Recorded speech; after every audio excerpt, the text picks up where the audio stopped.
My bridesmaid shamed me at my reception with a disgusting lie. You know that feeling?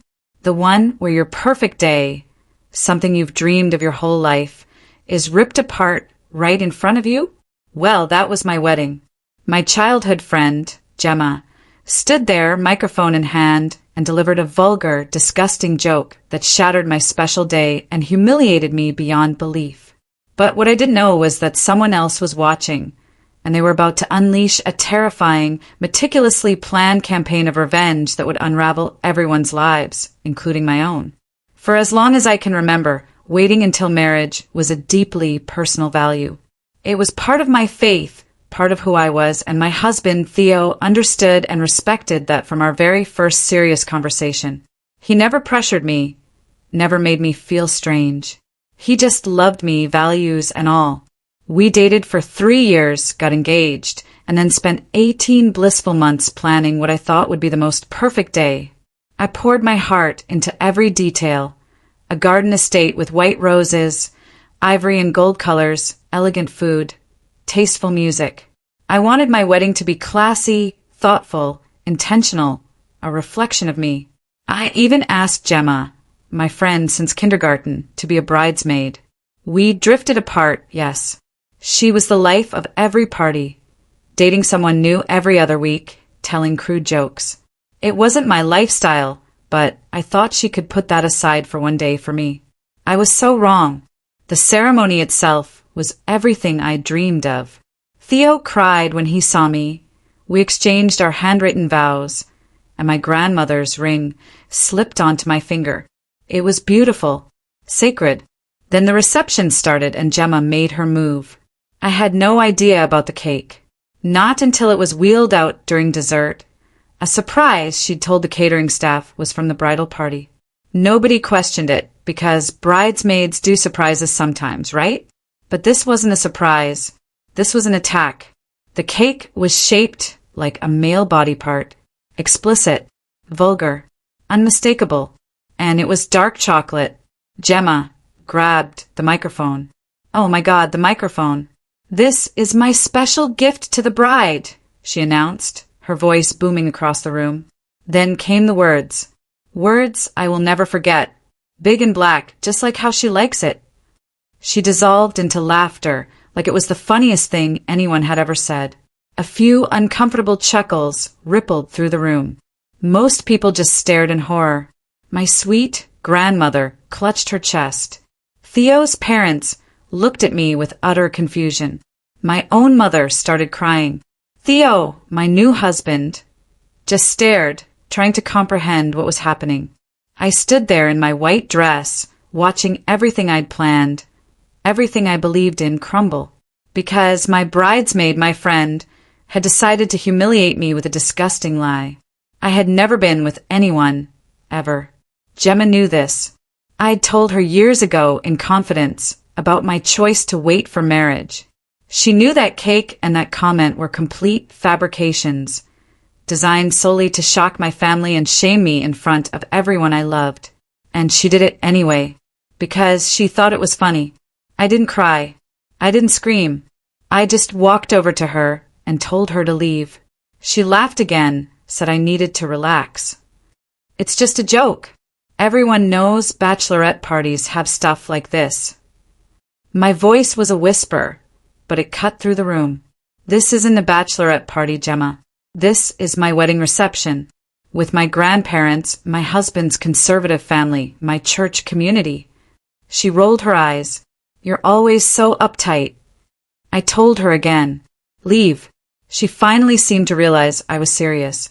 She grabbed her purse, muttering about how I couldn't take a joke, and walked out. The catering staff removed the monstrosity. Theo's brother announced there'd been a misunderstanding and tried to get the reception back on track. But the damage was done. I spent the rest of my wedding night answering questions, explaining to relatives that Gemma's comment was a complete lie. My grandmother, bless her heart, asked me if I'd been living a double life.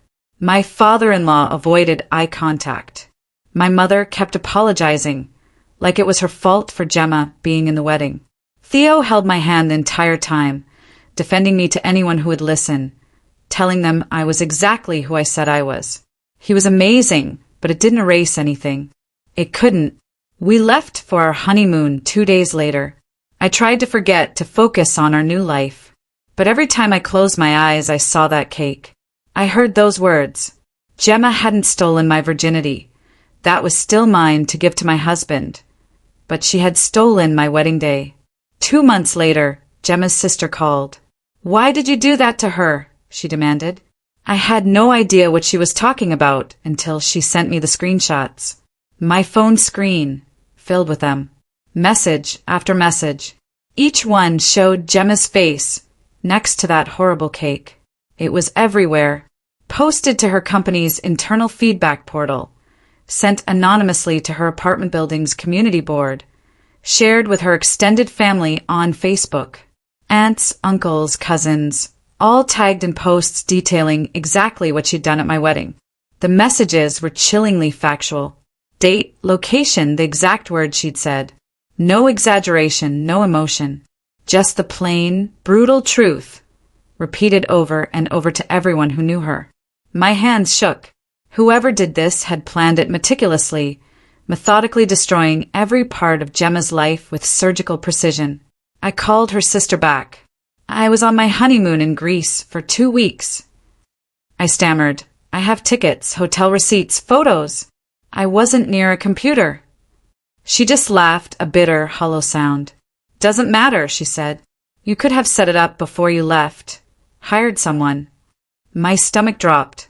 Gemma had lost her marketing job yesterday. Her boss received 3 anonymous emails detailing her poor judgment and character issues. Her boyfriend, Archer, had dumped her 3 weeks ago, packed his stuff and left without a word. Half her friend group wouldn't return her calls. Before I could respond, she hung up. I found Theo in her bedroom, folding laundry, completely oblivious. I showed him the screenshots. He took my phone, sat on the bed, and scrolled through each image, his face still. I watched his expression shift. Confusion, then understanding, then something I couldn't quite identify. When he finally looked up, his eyes were cold in a way I'd never seen. I asked him, directly, if he knew anything about this. No, he said, handing my phone back. I didn't do it, but I'm not sorry it happened either. The flatness in his voice was terrifying. This was my husband, the man who cried at animal shelter commercials, who apologized to furniture when he bumped into it, who sent thank you cards to everyone. The person in front of me sounded capable of anything. I spent the next 2 days obsessing. My laptop open, notebooks everywhere. I made a list. 217 guests, 12 catering staff, venue coordinator, photographer, videographer. Anyone could have witnessed it. Anyone could have talked. I created a spreadsheet, tracking who had technical skills, who had the time, who hated Gemma enough to want her destroyed. The list grew, not shrank. Motive opportunity means. This wasn't some random prank. This was systematic. It suggested someone with real technical knowledge. Someone who knew how to create anonymous accounts, use VPNs, coordinate across platforms. That eliminated most of my relatives. But it opened up possibilities I didn't want to consider. Theo's brother called on the 3rd day. Have you heard about the Gemma situation? My stomach plummeted. He said wedding guests were sharing the story in private Facebook groups, talking about how shocked they were, how Gemma got what she deserved. Then he paused. A few people are asking if you orchestrated the revenge. I collapsed onto the kitchen floor. My wedding, my humiliation, was now entertainment for strangers. I told him I had nothing to do with it. He said he believed me, but I heard the doubt in his voice. My old friend, Nicolette, texted, wanting to meet. At a cafe, she described how Gemma was calling her, crying, saying someone was systematically destroying her life. Gemma's job, Archer, her friends. Nicolette watched me carefully, studying my face. It hit me. Whoever did this started immediately after our wedding, while Theo and I were still on our honeymoon. That evening, an anonymous email arrived. No subject, no text. Just an attachment, timeline.pdf. I almost deleted it, but something made me click. It was a professionally formatted spreadsheet. Every single message sent about Gemma. Organized by date, platform, target, account used. Rows and rows of data tracking the entire campaign. 3 separate contacts to her employer's anonymous tip line. Messages to her apartment complex manager. Detailed accounts sent to 14 different friends. At the bottom of the last page, a single line in bold text made my hands shake. She humiliated you in front of everyone you love. Now she knows how that feels. I tried to trace the email, but it led nowhere. Encrypted. Anonymous. 2 days later, my mother showed up at my door, her face red and puffy. She broke down on my couch. Church members were asking her if our family orchestrated the revenge. People are whispering, honey, she sobbed, about whether good people should behave this way, whether revenge is justified if we crossed a line. She grabbed my hands. Tell me you had nothing to do with it. The fact that my own mother had to ask, that she needed reassurance, I wasn't capable of this level of cruelty. It broke something inside me. Lana, Theo's mother, called 3 days after that. She wanted to meet for lunch, without Theo, in a quiet restaurant booth. She told me she'd overheard Theo on the phone 2 weeks after our wedding. Making sure everyone knows what kind of person she really is, he'd said. Lana hadn't thought much of it then. People say things when they're angry. But now, with everything happening to Gemma, she was worried her son had done something he couldn't take back. The way she watched me, protective yet cautious, made me realize she was trying to warn me about my own husband. I confronted Theo that night. Your mother overheard you. He stopped loading the dishwasher, his jaw tight. Did you orchestrate the campaign against Gemma? He said, no, I didn't do it. And I could see he was telling the truth. But when I pushed, he admitted he was angry enough to want revenge. He'd called a few mutual friends after the wedding, just to make sure they knew the full story, why we left early, why I spent our wedding night crying. He swore he never contacted her employer, or created anonymous accounts, or coordinated anything systematic. But that coldness in his voice when he first saw the screenshots, it echoed in my mind. I spent the next 3 days jumping at every doorbell, every phone buzz, every shadow. Theo kept asking if I was okay. I kept saying yes, even though I wasn't. The silence from Gemma's side felt like the calm before a bigger storm. Then, at 7:30 one morning, a knock on my door. Through the peephole I saw her. Gemma. She looked nothing like the woman who'd wheeled that cake. Limp, unwashed hair. Dark circles under her eyes. She'd lost so much weight, her clothes hung loose. She wore sweatpants and a hoodie like she'd slept in them. I opened the door. She pushed past me into my apartment. Her hands shook. You need to call off whoever you sent after me, she choked out. I'm sorry. I learned my lesson. Her voice cracked on lesson, like she might cry. I genuinely don't know who's doing this, I told her. Everyone thinks it's me. I've been trying to figure it out. She laughed then, a bitter, humorless sound. You're a liar, she spat. Just like at the wedding. You've always been good at playing innocent while getting exactly what you want. The words hit me like a physical blow. I stood there, watching her fall apart in my living room, and something dark moved in my chest. Part of me wanted to comfort her. Part of me wanted her to leave. And part of me, this small, terrible part, felt satisfied. Seeing her suffer. That last part made me feel sick. She left without a word, slamming the door. I sat on my couch, shaking for 20 minutes, haunted by how broken she looked, struggling to separate my horror from my relief. That afternoon, I looked up private investigators. I needed the truth, even if it meant finding out someone I loved was a liar, even if it meant Theo had lied to me. I paid the deposit. 3 days later, he called me back to his office. The report lay on his desk. Professional. Impersonal. He walked me through it. The accounts were created with VPNs, encrypted emails. Technical skill beyond most people. Someone knew what they were doing.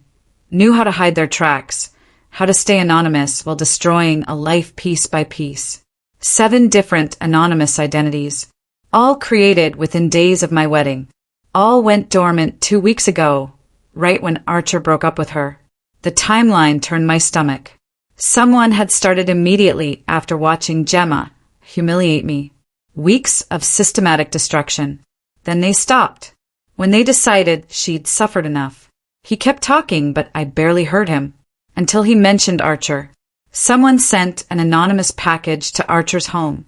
It contained printed screenshots of text messages between Gemma and another man. Messages sent while she was dating Archer. Flirtatious, suggesting she was seeing multiple people. I hadn't known Gemma was cheating. This meant whoever did this had hacked into her phone, her computer, her accounts. They'd read her private conversations, looking for ammunition.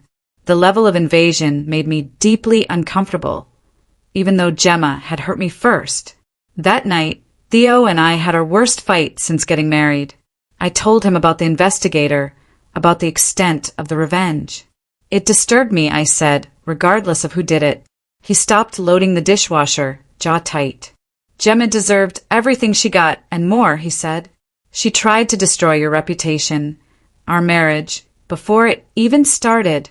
She stood in front of our families and church and lied about your sexual history. I understood the anger, I really did, but this went too far. Believing in proportional justice doesn't make me weak, I said. Your inability to see the moral problem with hacking someone's private messages, it scares me. He stared at me like I'd grown a second head. Are you seriously defending the woman who humiliated you at our wedding? He demanded. I'm not defending her, I shot back. I'm questioning if this response was right. We went back and forth, our voices getting louder, until I grabbed my pillow and went to the guest room. We slept in separate rooms for the first time. The next morning, my grandmother called. Her voice was shaky. She said Theo's brother had approached her the week after the wedding, asking detailed questions about what Gemma said and did. He claimed he wanted to make sure the family had the full story. She'd thought it was odd, but was too upset to mention it. Now, she wondered if he'd been gathering information for a specific purpose. My hands went numb. Theo's brother. He worked in cybersecurity, something technical. He was quiet, methodical. He'd taken control at the reception when everything fell apart. He'd been so protective. I drove to his apartment. He answered, surprised to see me. Did you do this to Gemma? I asked. He immediately said no. But I told him about the investigator's report, the technical sophistication, the timeline, what Grandma had said. His face changed. The denial fell away. Guilt. Resignation. He sat on his couch, head in his hands. And then he admitted everything. He orchestrated the entire campaign. He had skills in digital investigation, anonymous communication. Watching Gemma humiliate me, seeing my grandmother clutch her chest, my mother cry, he couldn't let it go. He spent 2 weeks digging into Gemma's life. He found her vulnerabilities, her secrets, her weak points. Then he systematically exposed her to everyone who mattered. He'd hacked Gemma's social media for the cheating texts, created multiple anonymous identities for her employer, sent detailed accounts to her friend groups, contacted her apartment complex, planting seeds of doubt. He stopped, he said, when Archer broke up with her. He felt that was enough damage. He said it so casually, like ruining someone's entire life was just a task he'd completed. It made me feel sick. You had no right to do this in my name. I yelled. You turned me into someone I wasn't. You violated her privacy in ways that might be illegal. He looked at me intense. Gemma violated your dignity first, he said. She lied about your sexual history in front of your conservative family and church. She could have damaged your marriage, your reputation, permanently. Then he asked me, are you really going to pretend you weren't relieved that she faced consequences? I wanted to deny it completely, to say I felt nothing but horror, but I couldn't. Part of me was relieved, and I hated myself for it. I spent the next 4 days barely sleeping, thinking. Theo kept asking if I was okay, but I couldn't look at him without thinking about his brother. I thought about calling the police. What charges would apply? I thought about Gemma. Did she deserve this? Finally, I called Theo's brother. I told him my decision. I wasn't going to report him to the police, but he needed to confess to Gemma in writing and face whatever consequences she chose. And I told him I couldn't have a relationship with him anymore. I couldn't trust someone who thought this level of violation was acceptable, even if his intentions came from wanting to protect me. Theo overheard. He stormed in, his face red with anger. He was protecting our family, he shouted. You're throwing away family loyalty over someone who doesn't deserve your concern. The rift between us felt enormous, maybe permanent. 2 days later, an email from Gemma. Subject, confession. Inside, a forwarded message from Theo's brother. A detailed apology explaining his motivations without excusing his actions. He listed everything he'd done, every account, every contact. He was sorry for going too far, even though he believed she'd hurt me first. Gemma's message to me was short. She wasn't pressing charges because she knew what she did was horrible, too. We're even now, she wrote. I never want to hear from anyone in your family again.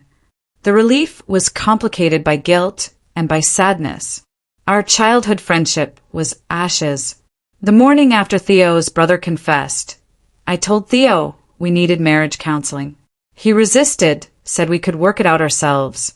That counseling felt like giving up. I'm not giving up, I told him. But I can't keep having the same fight where we just talk past each other. He finally agreed, but I could tell he thought it was unnecessary. Our first session was tense. The counselor, a woman in her 50s, asked why we were there. Theo went first. He talked about his brother defending me and me punishing his family for it. I sat there, listening, feeling like he was framing me as ungrateful. When it was my turn, I explained the hacking, the anonymous accounts, the systematic destruction. I said I understood Theo's protective instincts came from love, but I needed a partner who respected my boundaries. She asked Theo if he understood why it troubled me. He said intellectually, but emotionally, he still felt his brother did the right thing. She asked me if I could see why Theo was torn. I admitted I could, but it didn't make it okay. We left with no resolution. The second session went deeper. The counselor asked Theo what he felt at the wedding. Rage, helplessness, wanting to protect me, but not knowing how. She asked if maybe his brother's actions felt satisfying because they gave him a sense of justice when he'd felt powerless. Theo went quiet. He nodded. She asked me what I felt when I learned what his brother had done. Violated, I said. All over again. Someone acted in my name without my permission. The counselor helped us see we were both reacting to the same trauma, but in opposite ways. Theo wanted revenge to restore balance. I wanted distance to maintain my values. Neither of us was wrong, but we couldn't keep dismissing each other's perspectives. We kept going every Thursday. Some sessions were productive. Some ended with us sitting in the car in silence. Slowly, painfully, we learned to talk about our different values without contempt. Theo began to understand that defending me didn't mean disregarding my wishes. I began to understand his protective instincts weren't about controlling me, but about loving me fiercely. Some days were better than others. Some nights we just held each other because that was all we could do. I knew I needed to talk to my family directly. The rumors were eating away at relationships. I called my mother first. She arrived looking worried. I told her the whole truth. Theo's brother, the campaign, how neither Theo nor I had anything to do with orchestrating it. She listened, then started crying. She'd been so afraid I'd become cruel and vindictive. Hearing I hadn't made her feel like she could breathe again. But she also understood why someone would want to retaliate. It didn't fix everything, but it helped. My grandmother was next. In her garden, under her rose bushes, I explained everything. She patted my hand, relieved. Then she surprised me. She admitted she'd wanted to do something to Gemma herself after the wedding. Watching that girl humiliate me had made her so angry she'd lost sleep over it. She understood the impulse to retaliate, even if the methods were extreme. We sat there, and I realized my grandmother wasn't as purely innocent as I'd always thought. She'd just never had the tools or opportunity for her darker impulses. My father-in-law was the hardest. We drove to his house. Lana made tea, then left us. I explained everything again. Theo's brother. Our discovery. He listened, jaw tight, hands clasped. When I finished, he said he was uncomfortable with the whole situation. He thought we should just move forward and never speak of it again. He didn't ask questions. He just wanted it buried. I understood it was his way of coping, but it felt incomplete. Still, I'd established honesty, even if it didn't lead to full reconciliation. 3 months after my wedding, I was still processing. Some mornings I'd wake up, think of Gemma, and feel nothing but anger. Other days, I'd remember our childhood friendship and feel sad, heartbroken that it was destroyed. I learned things about myself I hadn't wanted to know. I was capable of darker feelings than I'd admitted. Relief and horror could exist in the same moment. My values around forgiveness were more complicated in practice than in theory. I hadn't orchestrated what happened to Gemma, but I couldn't pretend I was entirely sorry it did. That moral uncertainty was something I'd have to live with. I couldn't be the person who said revenge was always wrong when part of me felt satisfied by what happened. I also couldn't endorse what Theo's brother did when it violated everything I believed about human dignity. I existed somewhere in the messy middle, and that was uncomfortable but honest. Theo and I were finding our way to a new normal. We set boundaries with his brother. We still saw him but kept things civil, distant. Theo accepted that I couldn't have a close relationship with someone who acted that way, regardless of intentions. We also agreed any future conflicts would be handled together before anyone else got involved. No more family members taking justice into their own hands. My wedding day could never be reclaimed. Some family relationships remained awkward. My father-in-law still looked uncomfortable around me sometimes, seeing me as drama and scandal. My grandmother asked fewer questions, not wanting to hear anything upsetting. My mother worried constantly, but I was learning that real life didn't offer clean endings or perfect resolutions. Sometimes messy and imperfect was the best you were going to get. You just had to find a way to build something good from it. And Theo and I were building that good thing. Slowly, we're learning each other's boundaries, triggers, practicing talking through disagreements before they become fights, choosing each other even when it's hard. It wasn't the fairy tale I'd imagined when I planned my perfect wedding, but it's real. Tell me, have you ever been caught in a situation where you felt wronged and someone else took matters into their own hands, creating a dilemma you never saw coming? How did you navigate that moral gray area? I really want to know what you think.